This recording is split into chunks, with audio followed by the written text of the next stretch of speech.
Hear the right, O Lord. Attend unto my cry. Give ear unto my prayer that goeth not out of feigned lips. Let my sentence come from thy presence. Let thine eyes behold the things that are equal. Thou hast proved my heart, and thou hast visited me in the night.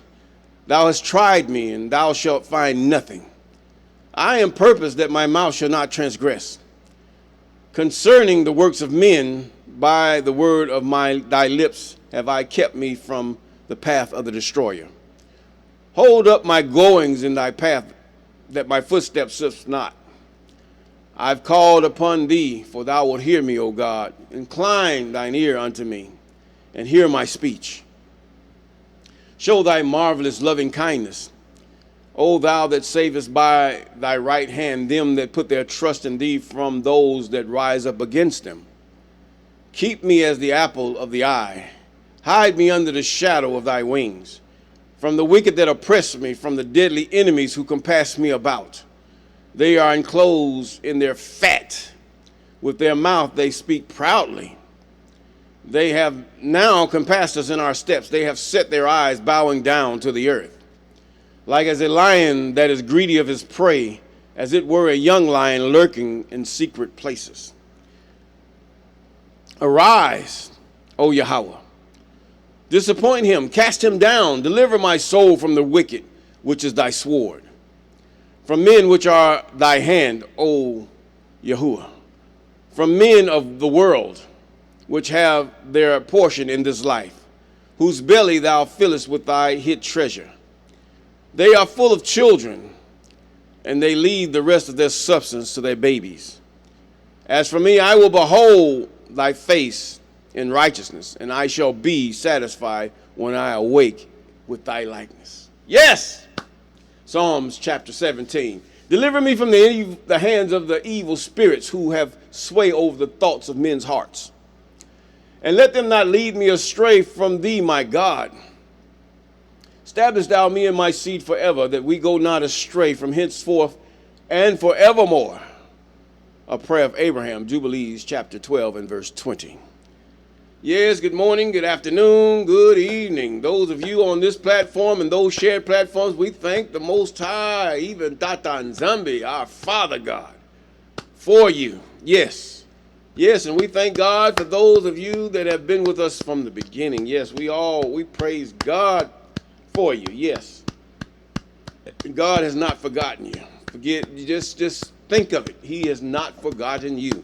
And the thing is those of you that have came there from there and there's about, we thank God for you too, that you have even gained a better insight of the word of the Most High, even in those 66 books, according to the 4 books we are in. Now, we thank God for those of you that have just subscribed. We give God glory for you too, and we thank God for your company. Yes, and that he's going to really put a thing on your heart.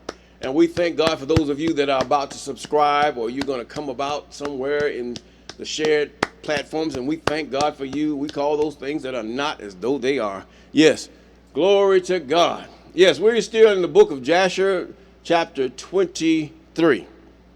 We ended at verse 40. Abraham he was taking Isaac up.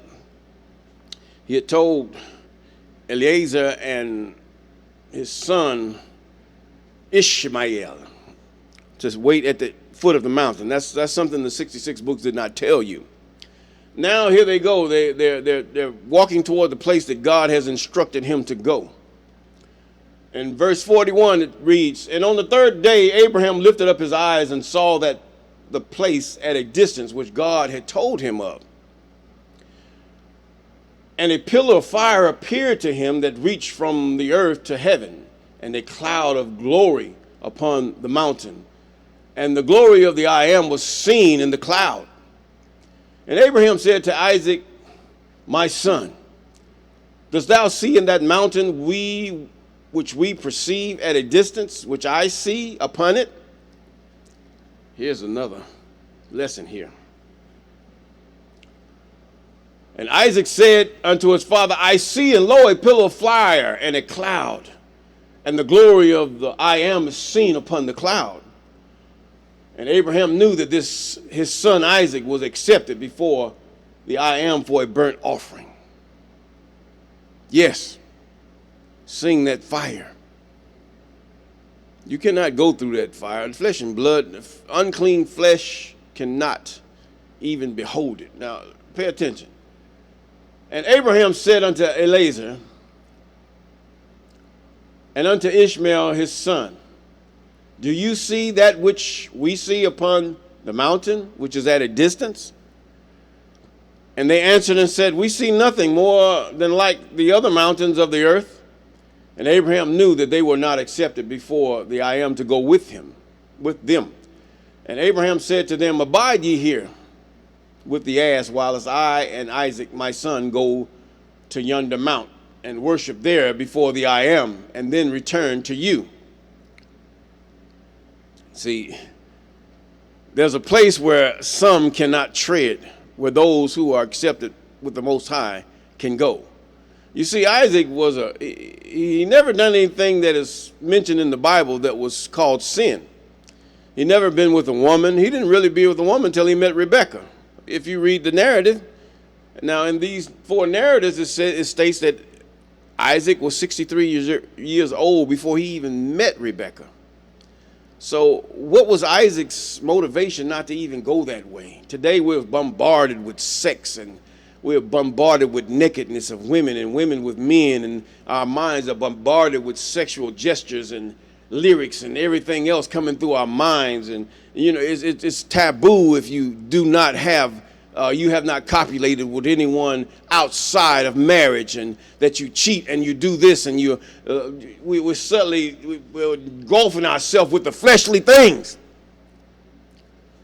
But Isaac, he took heed to his mothers and fathers, or should I say his fathers, because he was in the presence of Shem, Eber, and even his own father, who had been taught, even his father Noah, who have taught him the ways of the Most High. And he took these things to heart, that he was a man that was unblemished in his soul. Yes. Now, 49, verse 49. And Abraham took wood for the burnt offering and placed it upon his son Isaac. And he took the fire and the knife, and they both went to that place. And when they were going along, Isaac said to his father, behold, I see here the fire and wood. But where then is the lamb that is to be burnt offering before the I am? And Abram answered his son Isaac, saying, the I am has made choice of thee, my son. In other words, he was a blameless person. You talking about Esau was blameless. He was blameless from birth. He did not sin. According to the narrative, no. Isaac did not sin at all. Not that he's the Messiah. He didn't count himself as a Messiah or a deliverer or nothing like that. No. He was just a regular man that had paid attention to his father and mother's instructions. That's what it was. Now, in verse 50. Okay, verse 51. And Abraham answered his son Isaac, saying, the I am has made choice of thee, my son, to be a perfect burnt offering instead of the lamb. And Isaac said unto his father, I will do all that the I am spoke to thee with joy and cheerfulness of heart. In other words, he followed his father. He followed his elders in his family line, from Noah, Shem, Eber, and his father, even Abraham. Yes, he did. And again, in verse 53, Abraham again said unto Isaac, here is there in thy heart any thought of counsel concerning this, which is not proper? Tell me, my son. Now, he's a 34-year-old man, very mature in his body and very mature in his mind, that he understands God's way is God's way. I mean, to someone they say, oh, he's simple, he's stupid. I mean, in today's society. But in that time, a man would say, I would follow God whether he say he would sacrifice me or not. Now, which is not proper. Tell me, my son, I pray thee. O my son, conceal it not from me. And Isaac answered his father Abram and said unto him, O my father, as the I am liveth, and as thy soul liveth, there is nothing in my heart to cause me to deviate either to the right or left from the word that he has spoken to thee. Now, this doesn't give you a crazy person or a person who have been sneered by the devil's mind to say, well, we're going to sacrifice our babies. Now, see, this might be where that God had really got his idea. If he can do that, then we can do the same thing. Let's make them sacrifice their babies. Look stupid. Oh, yeah. Verse 54. And Isaac answered his father Abram and said unto him, O my father, as the I am liveth, as thy soul liveth, there is nothing in my heart to cause me to deviate, neither to the right or left from the word that he has spoken to thee. Neither limb nor muscle hath moved or stirred at this, nor is there in my heart any thought of evil counsel concerning this. But I am joyful and cheerful of heart in this matter, that I say, blessed is the I am, who has this day chosen me to be a burnt offering before him. Now, this was a temptation. See, the same thing you think with Esau, because he was killed by a heathen. He was actually murdered by heathen at the word of Israel. Now, he's heathen and delighted in that. Now, he was killed, but he was a prophet. He was martyred. So the fact is that we have to look at these things just as they are. You can make things out and switch the scriptures up to make it look like this was God, but then that gives these heathen, these Romans, or these people power over God.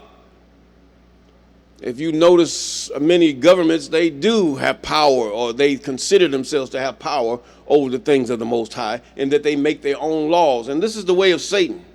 He doesn't come through you anyway. He comes through laws. When he wants to subdue you, laws, because he's already colonized. He's already done everything else with the people that he was allotted. So he uses the laws to do these things. Yes, he does. Now, even if you saw that one movie, The Devil's Advocate, what did he use? Laws to make this man rich, to make him this way and that way. He used laws. Think about it. And Abraham approached in verse 58. We go into verse 58. Approached to build the altar in that place. And Abraham was weeping.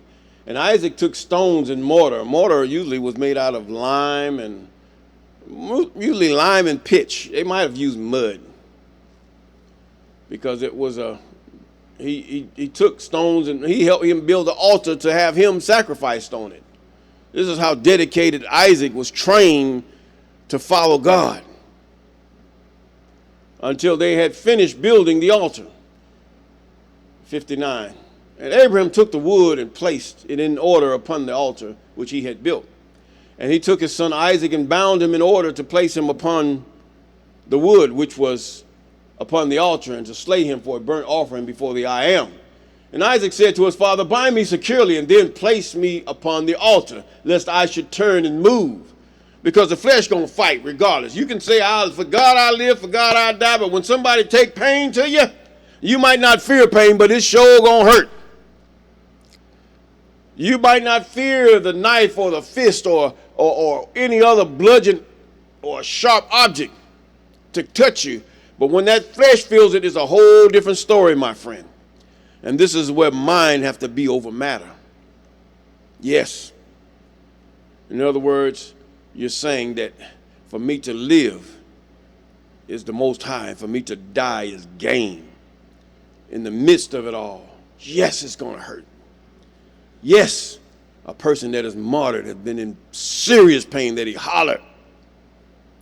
Even Son Sean in his thing said, you hang a man over fire, you're going to find the true man. And your prayer would be that you knock me out, that if I should die in this fire, that I should be gone. I should not know it. I would know nothing. This body would be gone. I'll be separated from it. For death means separation.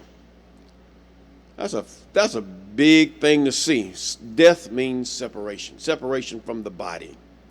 There is no spirit named death. See, this is where you got wrong in Revelation.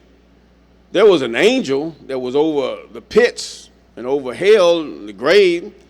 There was spirits that were in the book of Zechariah but no spirit named death, and death followed him. This spirit was named separation. There's separation of marriage. There's many separations. But what was the angel's name?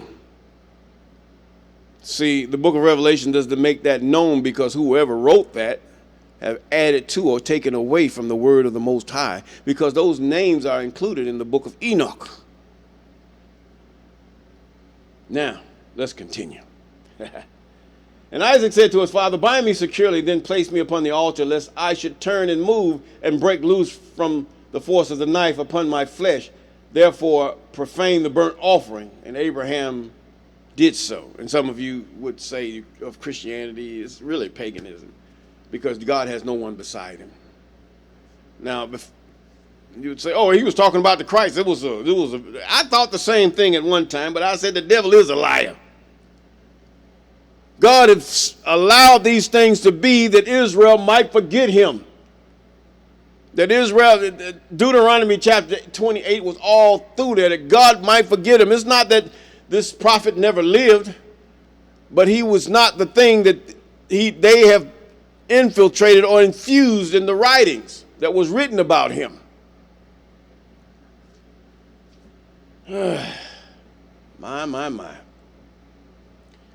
And Isaac still said to his father, O my father, when thou shalt have slain me and burnt me for an offering. Now he was humble. This man was humble before the I am and his father. He looked at his father as someone greater than himself, which really was.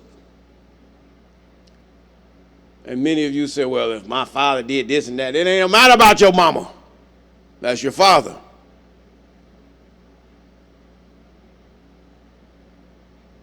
He treated my mama like this and that. No, it doesn't matter. You're an abomination before the Most High. The life that you have even today came from your father. You don't even understand that. Always give your father honor, because in doing that, you also give God honor. Your mother, yes, he said, honor your parents, that your days might be long upon this earth. But these people have proven, oh, you're talking about the patriarchy. No. God talks about the patriarchy. Matriarchy is for women. Patriarchy is for all men and women.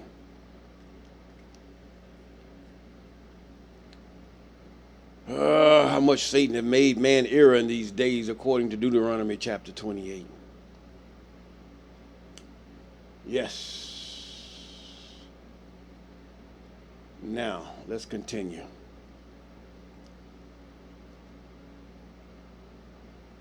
He said Abraham, he secured him to the sticks and stuff so he couldn't move. And Isaac still said, he said, now,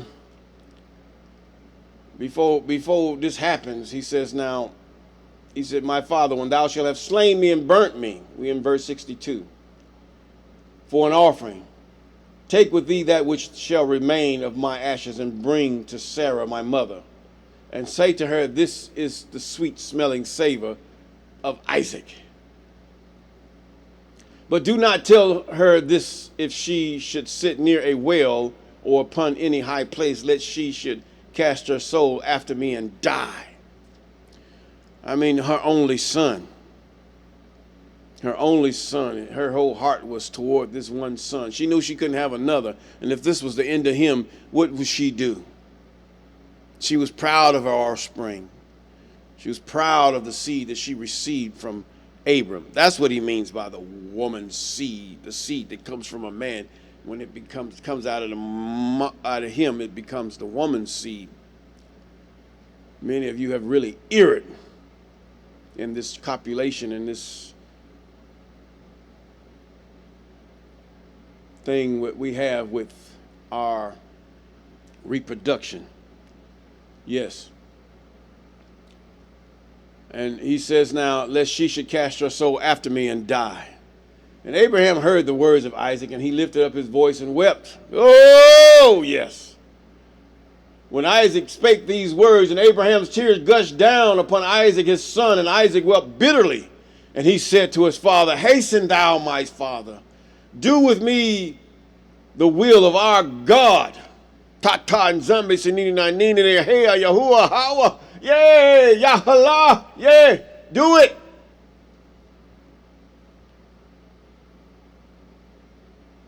He said, do it. This man was going at it. He was serious about God. Even death wasn't a barrier. Neither the pain of death or pain of being separated from the body. This is what we're talking about. Oh, my Father, do with me that the I am, our God, has, as he has commanded thee, in the hearts of Abraham and Isaac rejoice at this thing which the I am had commanded them, but the eye wept bitterly while the heart rejoiced. You see, you got father and son that loved God. They loved the Most High. They loved him with all their heart, mind, and soul, to the point that if each other, it didn't matter, more than mother, brother, sister, father, they loved him more than death itself, even the pain of death.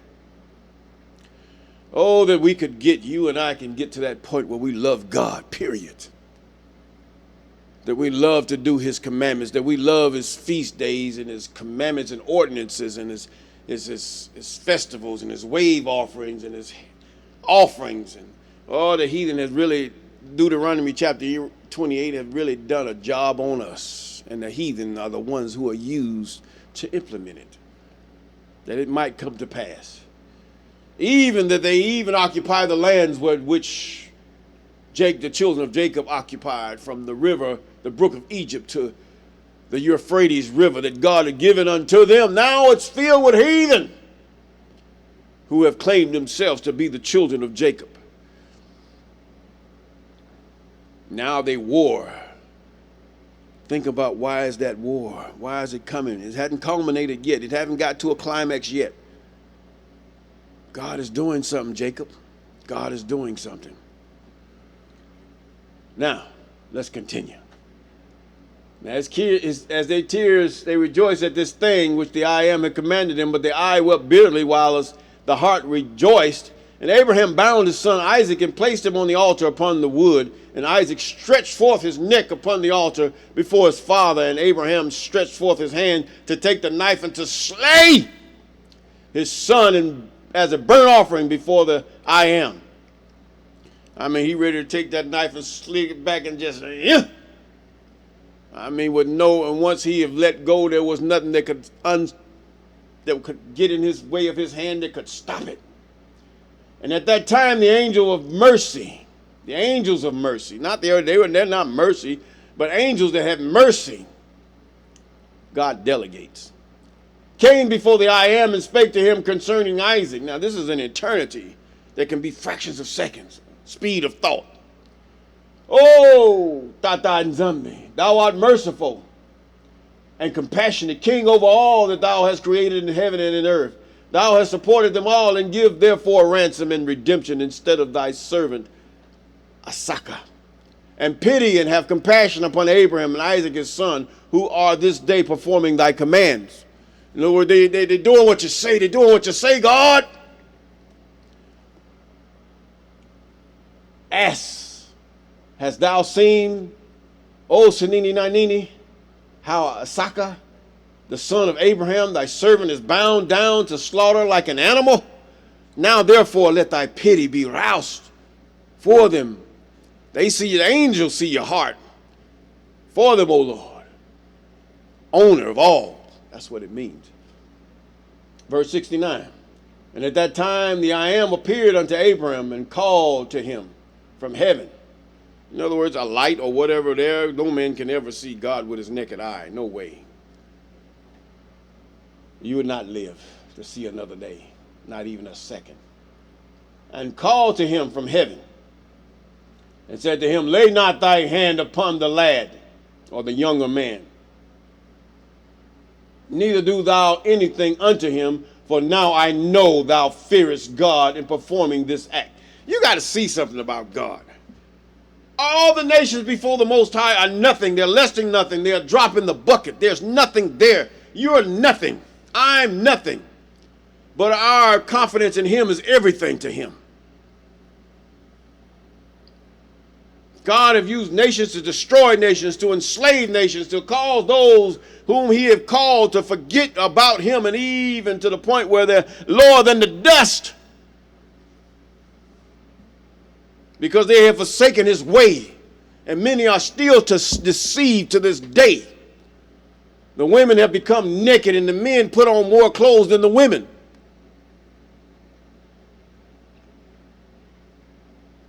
Whoredom and prostitution and illicit things, and the man beating the woman like a left-handed stepchild. And children wind up being the victims of those who think they can have their way. This is God.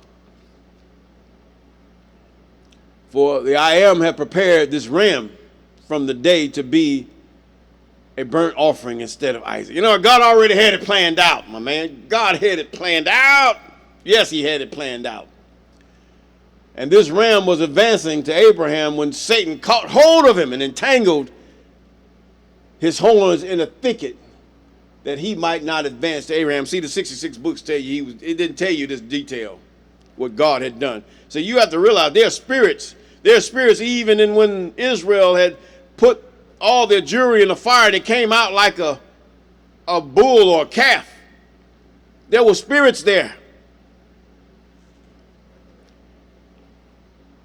You can't see what is causing you and your relationships and your everything else to come to deal with. You can't see this because you're not spiritual enough to see it. You don't know the ways. You have to know the ways of the Most High in order to see these things.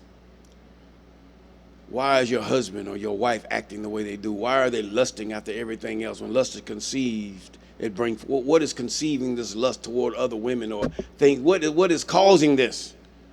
Why is my mind thinking a certain thing, and why is this person that I'm in relationship with and in covenant with, why are they doing the things that they do? Sometimes those people can be far gone and you have to let them go.